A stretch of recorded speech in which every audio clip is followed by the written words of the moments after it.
Bonsoir à toutes et à tous et bienvenue en ce samedi 4 avril 2020 et nous vous souhaitons la bienvenue, nous vous bénissons toutes et tous pour cette méditation qui va nous être donnée aujourd'hui au travers du psaume des temps modernes numéro 15 tiré du livre du même nom de notre ami pasteur Jean-François Denis, les psaumes des temps modernes.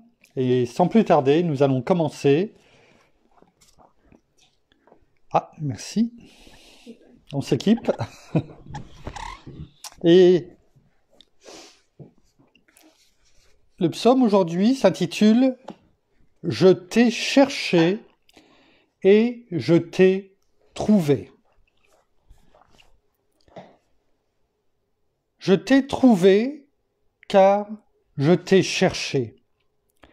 Et parce que je t'ai cherché, tu as daigné te révéler. Parce que tu t'es révélé, j'ai alors réalisé l'ampleur de tout ce que tu as laissé, afin de venir me sauver. Tu étais dans les cieux, assis à la droite de Dieu. Pour moi, tu as tout abandonné, toute cette gloire céleste, pour venir me racheter. Tu m'as racheté parce que tu m'as aimé. Tu as accepté d'être livré afin que je sois délivré. Pour moi, tu as tout sacrifié, jusqu'à te faire rejeter, te faire frapper et te faire martyriser. Par ce geste d'abandon, tu as su démontrer au prix de ta vie la valeur inestimée envers moi que tu as tant aimé. Tu as accepté d'être asservi afin que je sois affranchi. Volontairement, tu t'es donné afin que je sois retrouvé. Oh, combien je souhaiterais en retour t'offrir l'expression de tout mon amour, de ce si grand sacrifice qui fait maintenant de moi ton fils. Je désire m'abaisser, afin que tu puisses être élevé. Je désire diminuer, afin que tu puisses augmenter. Je désire tellement plus de toi et tellement moins de moi. Je désire que mon moi décroisse afin que ton toi en moi croisse. Je désire m'effacer pour que tu puisses davantage briller. Je désire disparaître pour qu'à travers ma vie, tu puisses apparaître. Je désire tout te donner et ne rien garder.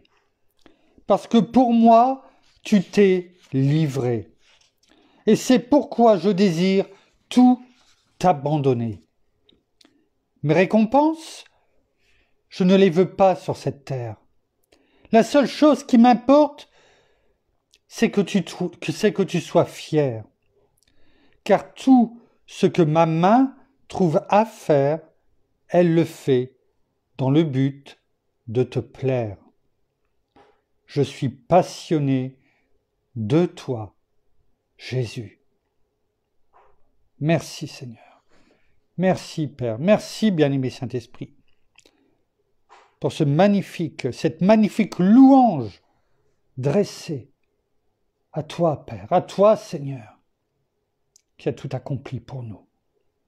C'est ce que nous allons voir au travers maintenant de la parole, parce que n'oublions pas le but, c'est que ces poèmes, ces psaumes des temps modernes, nous permettent de méditer la parole, afin que celle-ci vienne nous toucher, vienne nous parler, que la révélation, que notre Père, au travers de sa parole, enseignée par notre bien-aimé Saint-Esprit au nom de Jésus, vienne nous révéler ce qu'il attend de nous.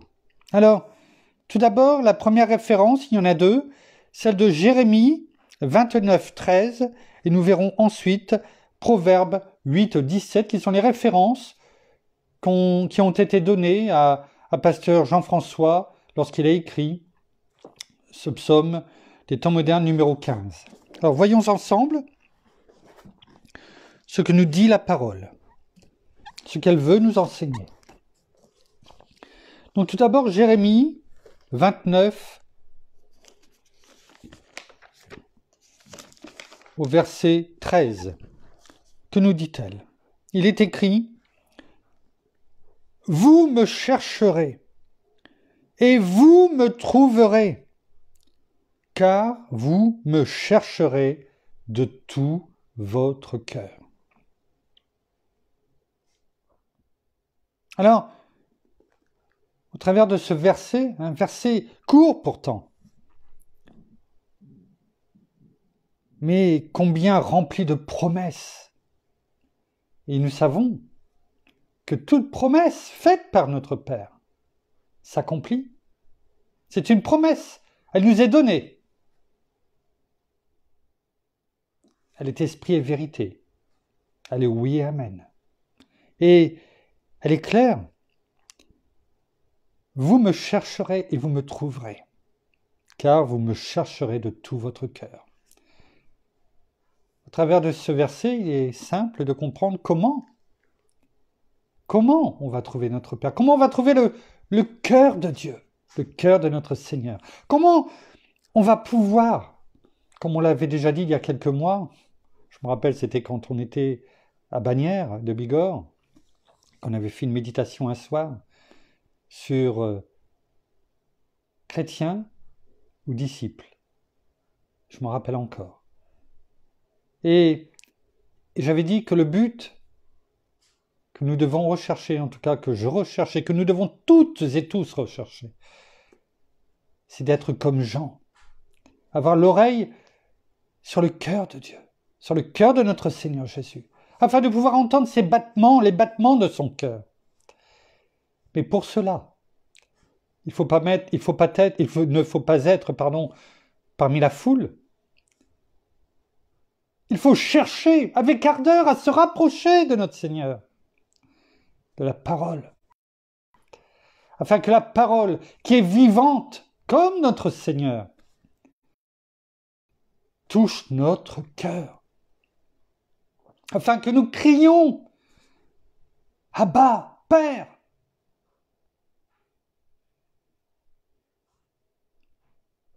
afin que nous puissions nous laisser toucher par ce qu'il nous dit.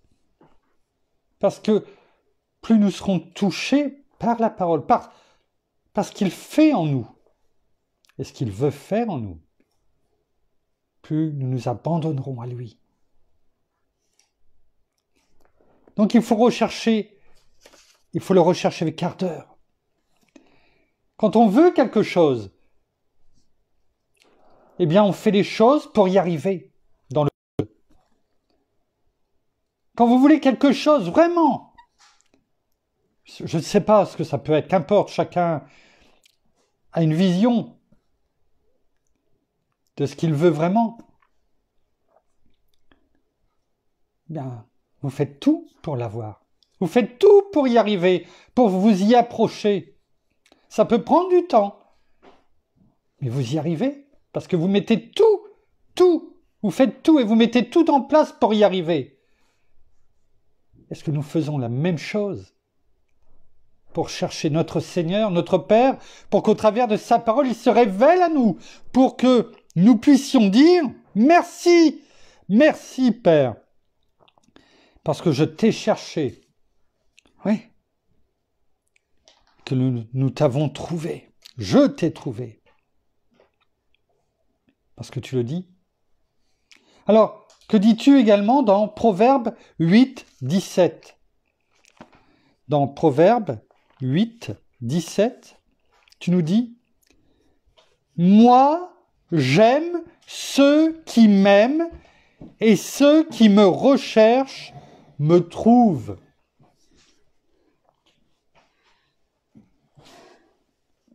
On va le redire une fois, parce que je ne sais pas si on a bien compris ce qui a été écrit. Moi, j'aime ceux qui m'aiment. Et ceux qui me recherchent me trouvent. Ça veut dire quoi, ça? J'aime ceux qui m'aiment, c'est clair. Nous voulons que notre Père nous aime. Ben, il le dit, j'aime ceux qui m'aiment. Est-ce que ça veut dire qu'il n'aime pas les autres? Non. Mais il aime. On ne peut pas aimer du même amour ses enfants et les enfants du voisin. C'est normal qu'il y ait une différence. Est-ce que ça veut dire qu'on déteste les enfants du voisin? Pas du tout. Encore, d'autant plus en tant qu'enfant de Dieu. Il aime ses créatures, mais il aime encore plus ses enfants. Il les aime encore plus si on le cherche. Et ceux qui me recherchent me trouvent. C'est-à-dire que ceux qui le recherchent avec ardeur n'auront pas plus de bénédiction que le voisin ou que un autre de ses enfants. C'est pas ça qu'il veut dire. Mais ils les auront parce qu'ils auront cherché et ils auront compris que il y a tellement de bénédictions que notre trésor, ce sont ses promesses. Et plus on va le chercher, plus on va le comprendre et plus on va trouver ses promesses. En tant que disciple, en tant qu'enfant de Dieu, qui nous approchons du cœur de Dieu, de notre Seigneur. C'est ça que ça veut dire. Alors, en parlant d'ardeur à le rechercher, voyons ce que dit le prophète Joël. C'est vrai qu'on n'a pas trop l'habitude, certains, et le but aussi de la méditation, c'est d'aller aussi découvrir certains prophètes que nous n'avons pas forcément l'habitude de lire, ou que peut-être pour certains vous ne saviez même pas qu'ils existent. Joël. Joël, vers la fin de l'Ancien Testament, au chapitre 2, verset 12.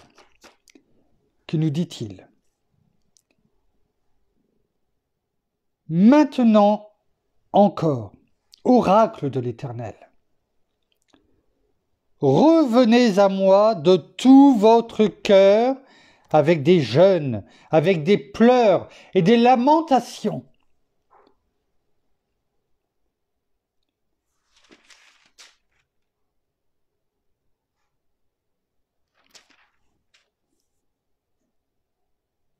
Alors là, ça fait partie de la repentance. Si on s'est éloigné, on l'a vu ces derniers jours, si on s'est éloigné de notre Père, on peut être encore enfant de Dieu. Ça ne veut pas dire qu'on est rétrograde, qu'on est reparti dans le monde forcément. Mais on peut s'être éloigné en lisant moins la parole, en arrêtant peut-être d'écouter des louanges et de chanter, de prier ou de moins prier. Peut-être les trois, peut-être de s'éloigner des méditations qui nous font toutes et à tous du bien. Et il le crie. Revenez à moi de tout votre cœur. C'est avec le cœur qu'on revient. Comme ce n'est pas comme on l'a vu hier, si je me trompe, oui c'était hier, avec le jeune homme riche, qui avait toutes les apparences du bon disciple. Et pourtant, il manquait quelque chose dans le cœur. Et là, il est dit, revenez à moi de tout votre cœur. Ce n'est pas par des sacrifices. Il est dit un peu plus loin, déchirez vos cœurs, le verset suivant, verset 13, et non vos vêtements. Parce que dans l'Ancien Testament, vous le verrez si vous le lisez régulièrement, à chaque fois quand il y avait quelque chose qui n'allait pas bien, les religieux déchiraient leurs vêtements. Comme ça a été le cas quand ils ont jugé notre Seigneur Jésus, qu'il a dit, oui, je suis le Fils de Dieu. Tu le dis. Et souverain, enfin le sacrificateur, le chef des pharisiens et comment dirais-je, je cherche le nom, excusez-moi, enfin bon, qu'importe, des chefs religieux, eh bien, déchirait son vêtement. Vous avez vu, vous avez entendu, que faut-il d'autre pour le juger, pour le condamner à mort? Et la différence, c'est notre Père nous dit, au travers de sa parole.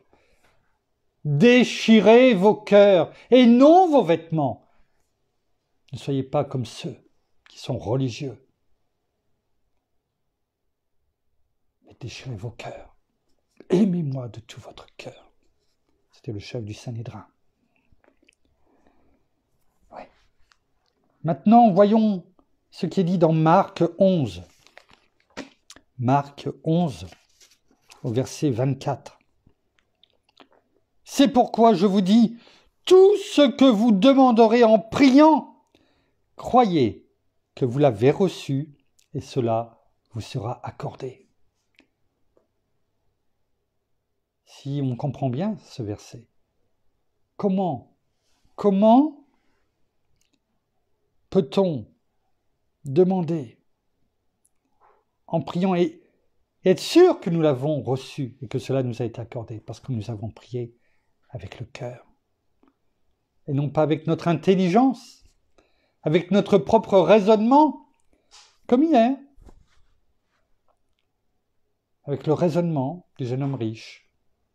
Non, avec le cœur. Un cœur qui se repent, un cœur qui se déchire tellement, peut-être nous avons honte, tellement nous sommes contrits.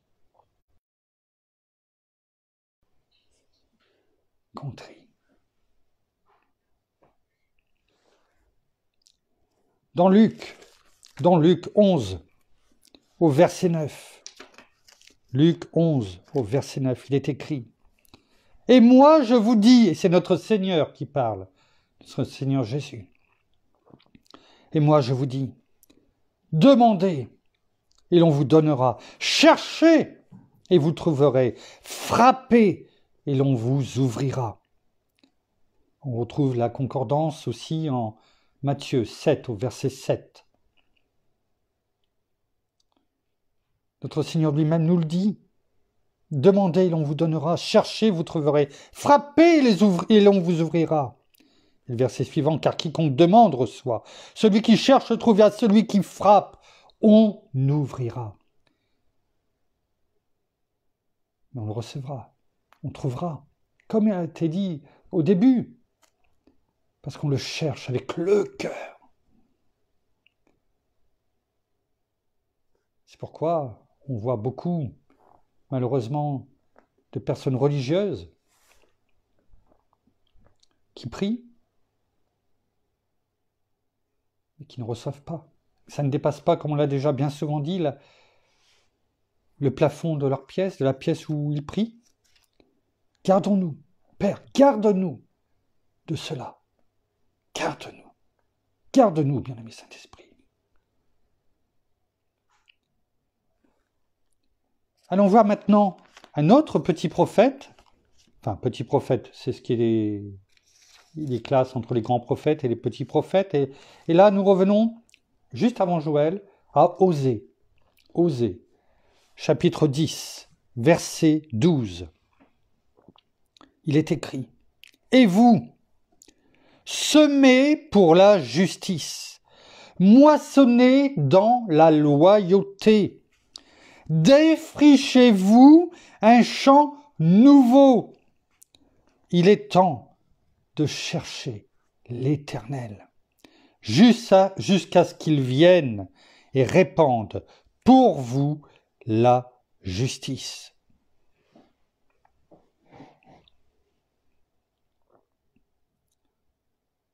Oui, moissonner un champ nouveau.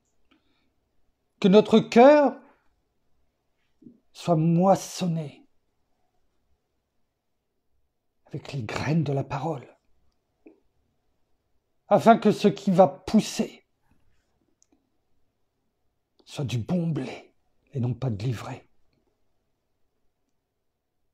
Oui, merci, bien-aimé Saint-Esprit, dans le nom de Jésus, qu'un bon fruit, ton caractère, Seigneur, grandisse en nous. Nous allons aller maintenant dans le Nouveau Testament et nous allons aller voir ce qui est dit dans Matthieu. Matthieu, chapitre 22. Matthieu 22. Matthieu 22. Verset 37. Matthieu 22.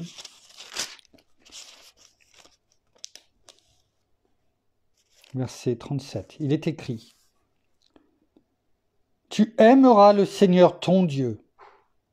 Écoutez bien, de tout ton cœur, de toute ton âme et de toutes tes forces. C'est-à-dire, tes forces, ta pensée. C'est-à-dire,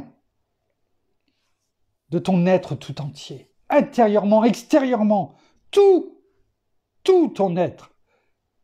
Aime le Seigneur, ton Dieu. C'est de cela, c'est comme cela que nous le cherchons et qu'il se laisse trouver. Dans 1 Jean, un peu plus loin, première épître de Jean, chapitre 3, 1 Jean, chapitre 3, verset 22. 1 Jean, chapitre 3, verset 22. Il est écrit: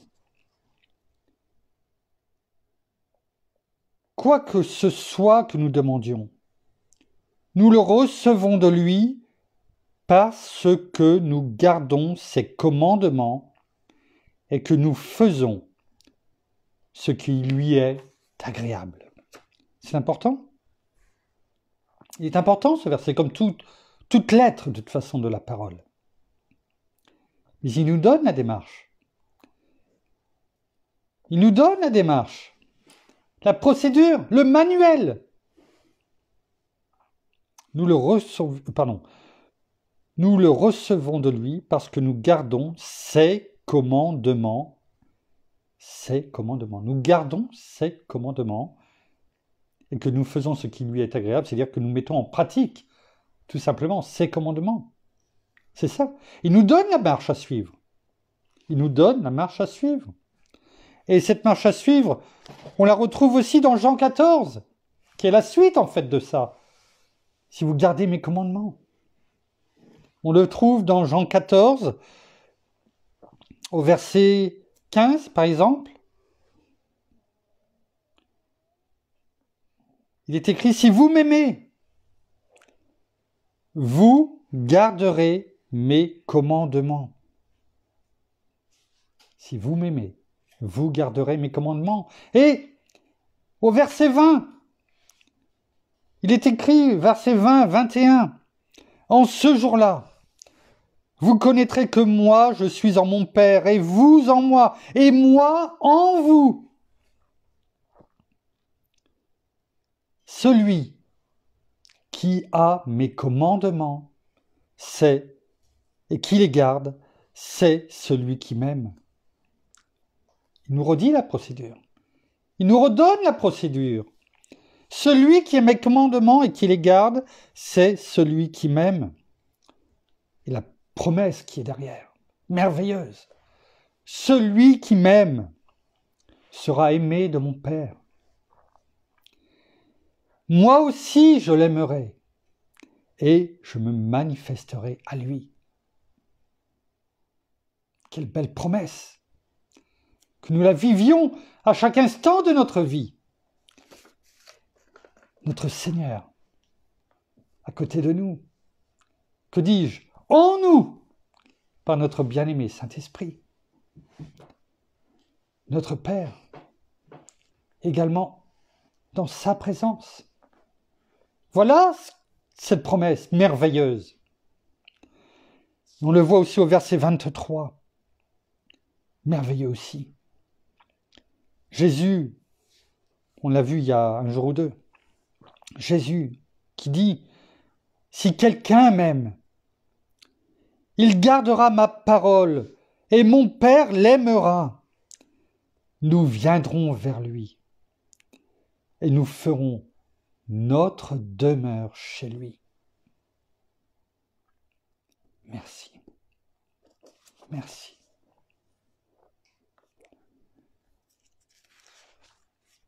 On peut voir aussi dans Jean 3, verset 30. Parce que tout cela est rendu possible que d'une seule manière. On ne peut pas vouloir toujours être soi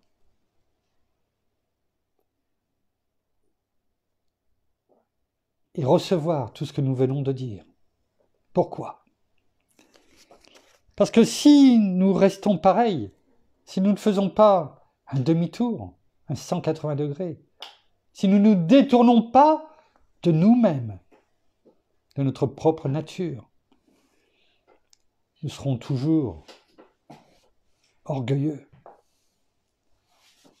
Nous chercherons toujours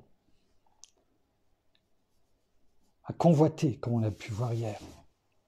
Alors, la solution elle nous est donnée, justement, dans Jean 3, dans Jean 3, verset 30.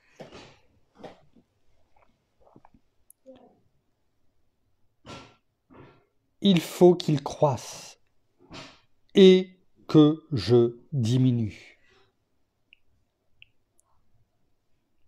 Il faut qu'il croisse et que je diminue. C'est la seule solution. C'est la seule manière d'y arriver.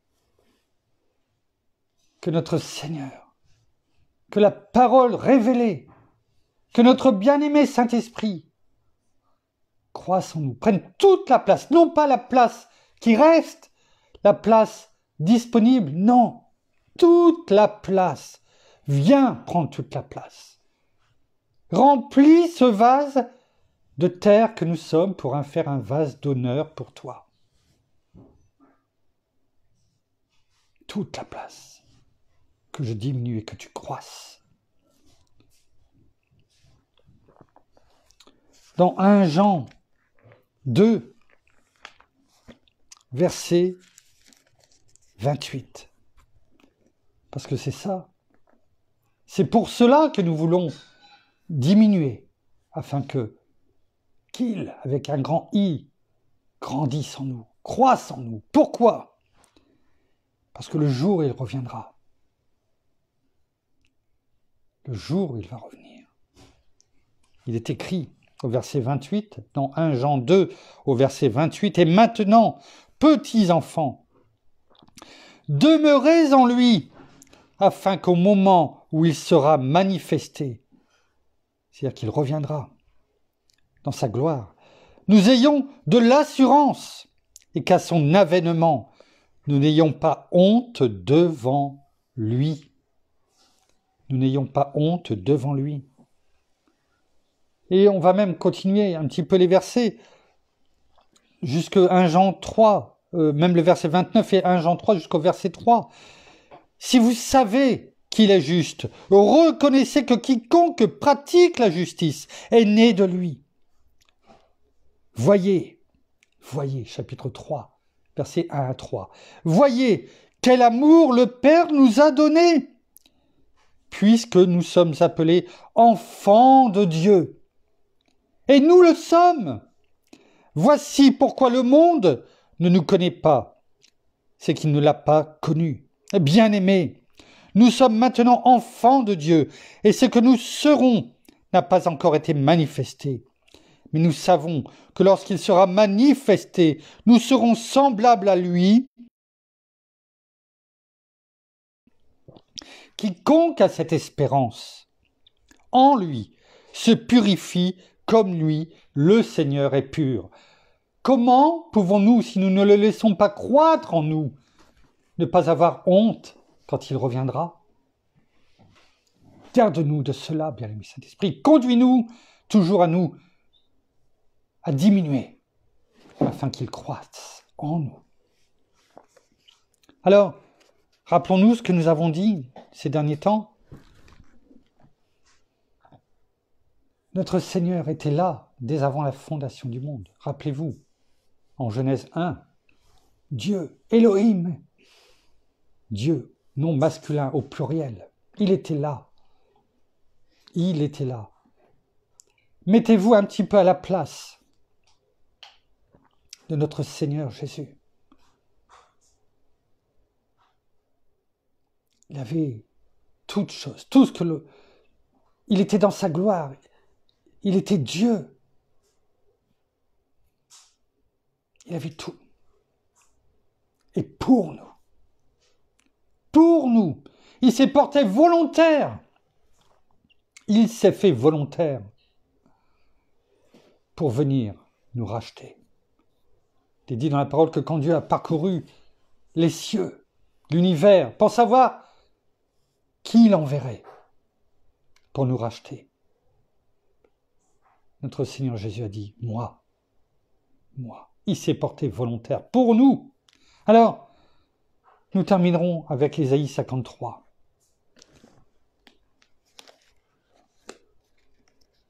On approche,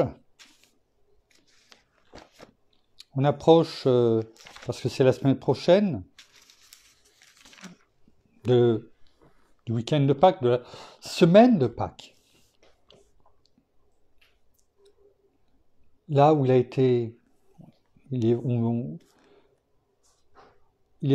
est venu le chercher dans le jardin de Gethsémani. Là où il a été bafoué, jugé, crucifié, où il a souffert pour nous. Alors, ce n'est pas simplement à Pâques qu'il faut se souvenir de cela, c'est tous les jours. Tous les jours. Mais il est bon de se rappeler, comme il est dit dans Jean 3,16, Dieu a tant aimé le monde, qu'il a donné son Fils unique, afin que quiconque croit en lui ne périsse pas, mais qu'il ait la vie éternelle. Oui, mais il s'est porté volontaire. Lui, quand il est venu avec une mission. Imaginez qu'on vous envoie souffrir, parce que vous savez que c'est un voyage sans retour. Pour nous, le Seigneur sait qu'il revient. Pas quand, mais il sait qu'il revient. Mais il savait aussi, on en a déjà parlé, combien il allait souffrir. Rappelez-vous ce que nous avons dit sur la coupe dans le jardin de Gethsémani. Ces grumeaux de sang qui sont tombés tellement qu'il souffrait déjà d'avance de ce qu'il allait subir. Et ça, n'oublions pas, chers amis, qu'il le savait avant. Il est né pour ça, en tant qu'homme, pour vivre et ressentir ce qu'un homme peut ressentir dans ses souffrances. Est-ce que nous en avons réellement conscience? Est-ce que nous en prenons réellement conscience? Est-ce que notre cœur est contrit? Alors, nous terminerons par la lecture du chapitre 53 d'Ésaïe, qui commence tout simplement par une question cruciale, et que l'on peut se poser, que je me pose, que je vous pose, que la parole vous pose. Qui a cru à ce qui nous était annoncé? Un cri qui est poussé. Qui a cru? Est-ce que vous l'avez cru? Est-ce que vous le croyez? À qui le bras de l'Éternel s'est-il révélé? Il s'est élevé devant lui comme un rejeton, comme une racine qui sort d'une terre assoiffée. Il n'avait ni apparence, ni éclat, pour que nous le regardions, et son aspect n'avait rien pour nous attirer. Méprisé et abandonné des hommes, homme de douleur et habitué à la souffrance, semblable à celui devant qui l'on se voile la face. Il était méprisé. Nous ne l'avons pas considéré. Certes, ce sont nos souffrances qu'il a portées.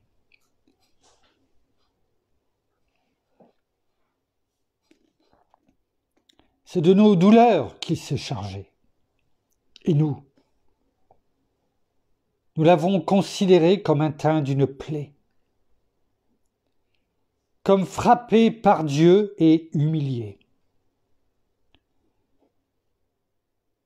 Mais il était transpercé à cause de nos crimes,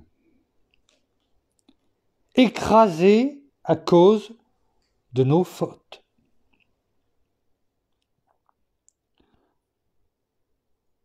Le châtiment qui nous donne la paix est tombé sur lui. Et c'est par ces meurtrissures que nous sommes guéris. Nous étions tous errants comme des brebis. Chacun suivait sa propre voie. Et l'Éternel a fait retomber sur lui la faute de nous tous. Il a été maltraité. Il s'est humilié. Il n'a pas ouvert la bouche. Semblable à l'agneau qu'on mène à la boucherie, à une brebis muette, devant ceux qui la tondent. Il n'a pas ouvert la bouche. Il a été emporté par la violence et le jugement. Dans sa génération, qui s'est soucié de ce qu'il était retranché de la terre des vivants à cause des crimes de mon peuple, de la plaie qui les avait atteints. On a mis sa tombe parmi les méchants, son sépulcre avec le riche, quoiqu'il n'ait pas commis de violence et qu'il n'y ait pas eu de fraude dans sa bouche. Il a plu à l'Éternel de le briser par la souffrance. Après s'être livré en sacrifice de culpabilité, il verra une descendance et prolongera ses jours. Et la volonté de l'Éternel s'effectuera par lui.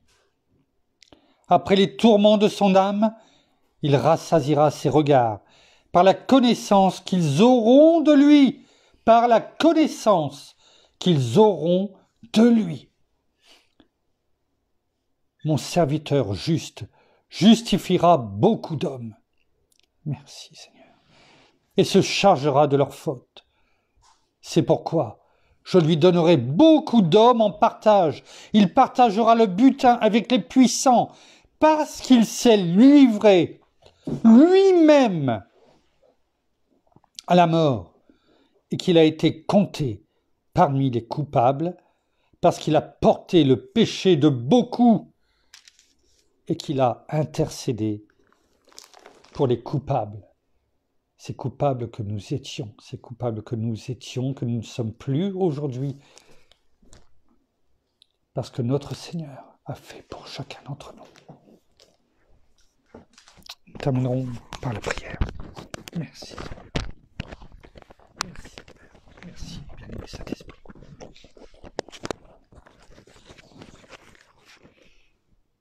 Seigneur, merci pour ces moments, ce moment de méditation, ce moment de révélation aussi, parce que tu nous montres par la parole que pour grandir en nous, eh bien, il faut que nous nous effacions complètement, que tu puisses prendre toute la place dans notre cœur, dans notre corps, dans nos pensées, dans nos vies.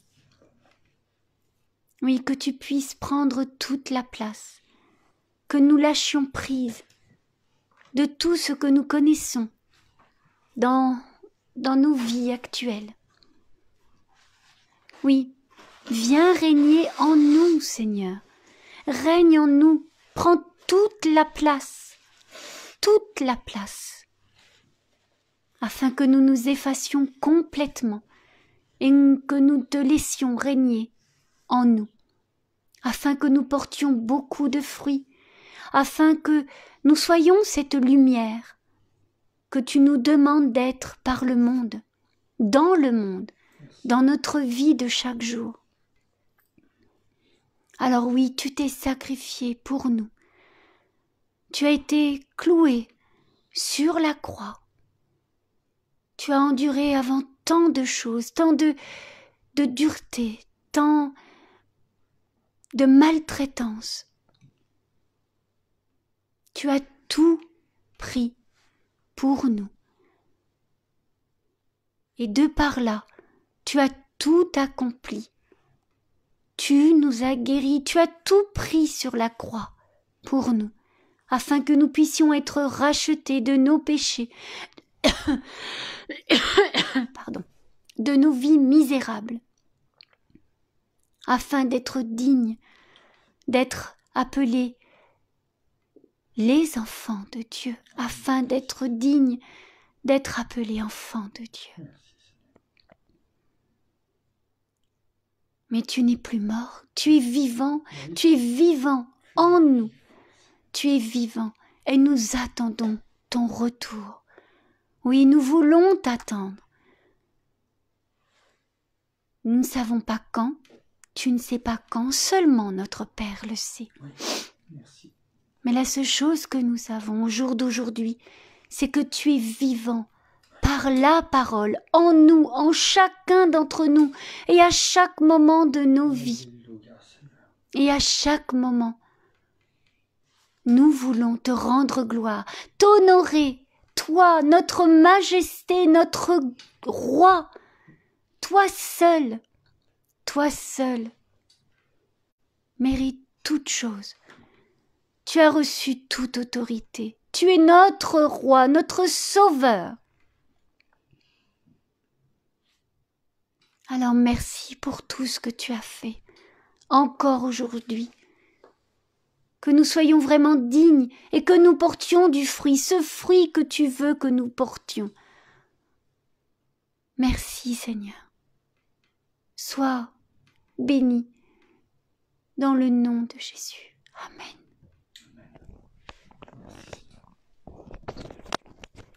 Voilà, ainsi s'achève la méditation pour ce soir.